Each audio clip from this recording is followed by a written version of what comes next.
नमस्ते दोस्तों। आज की कहानी है गाने वाला गधा। बहुत दिन पहले की बात है। पास के जंगल में एक भूखा गधा उदास रो रहा था। दिन भर के काम के बाद उसके मालिक ने उसे ठीक से नहीं खिलाया था। इस कारण से वो उदास रो रहा था। पास से ही एक गीदड़ वहां से गुजर रहा था और उसने भूखे गधे को देखा। क्या हुआ गधा? उसने पूछा। मुझे बहुत जोरों से भूख लगी है और मैंने यहाँ सब चढ़ चुका है, फिर भी मैं अभी भूखा हूँ, गधा रोया।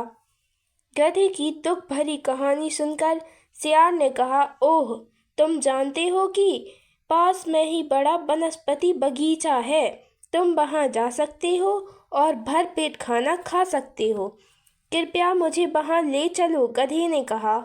ऐसा सुनकर गीदड़ ने गधे को उस बगीचे तक ले गया। एक बार सब्जी के बगीचे में वो लोग पहुंच गए। फिर भी चुपचाप ताजी सब्जियां चबाते हैं। तभी उनके पास में किसी के आने की आवाज़ सुनाई पड़ी। आवाज़ सुनकर वो दोनों भाग जाते हैं। उस दिन दोनों जानवर भूखे थे। जैसे ही रात हुई, गीदड़ ने सुझाव दिया कि वे वापस सब्जी के बगीचे में चले जाएंगे ताकि उन्हें फिर से भर पेट खाने को मिले। रात होने पर गधा और गीदड़ चुपचाप बगीचे में घुस गए और फिर भर पेट खाना खाने लगे। खाते वक्त गधे के मन में कुछ सूझा और उसने कहा, ओह, इतने स्वादिष्ट खीरे! और चांद को देखो, यह कितना सुंदर है कि मैं एक गाना गाना चाहता हूँ। अब से दोनों ही जानवर हर दिन सब्जी के बगीचे में जाते थे और भर पेट खाना खाते थे। लेकिन एक दिन उनकी किस्मत खराब थी। उन्हें एक किसान ने देख लिया और उन्हें भगा दिया।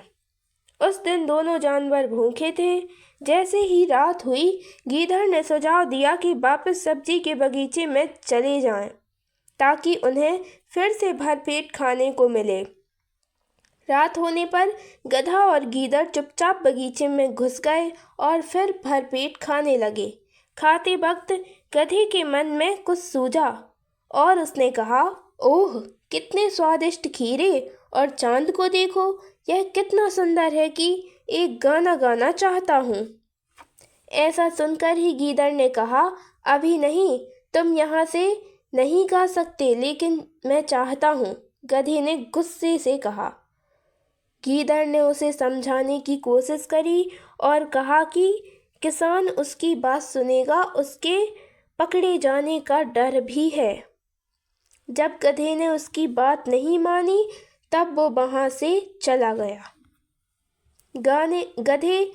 गधे ने आह भरी और गाना शुरू कर दिया। थोड़ी ही दूर पर किसान और उसके परिवार ने एक गधे के रेंगने की आवाज़ सुनी। वे लाठी लेकर गधे की ओर दौड़े। गधे को पीटकर जल्दी ही बगीचे से बाहर खदेड़ दिया गया। ओ ओ ओ, गधे को रेंगते हुए वह वापस चला गया। वो वापस गीदड़ के पास आ गया और उस घटना का वर्णन किया। उसकी बात सुनकर गीदड़ ने कहा, तुम्हें तब तक इंतजार करना चाहिए था जब तक हम गाने के लिए बगीचे से बाहर नहीं आ गए, लेकिन तुमने मेरी बात बिल्कुल भी नहीं सुनी, जिससे आगे चलकर तुम्हें मार भी खानी पड़ी। चलो, तुम्हें आराम करने की ज़रूरत है। आगे से ऐसी गलती कभी मत करना। ऐसा कहने के बाद गीदड़ वहाँ से चला गया। कहानी से शिक्षा।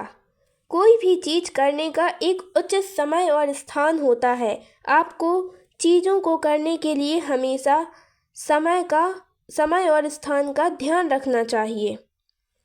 ये थी आज की कहानी। अगर कहानी पसंद आई हो तो प्लीज़ वीडियो को लाइक करें, चैनल को सब्सक्राइब करें। धन्यवाद।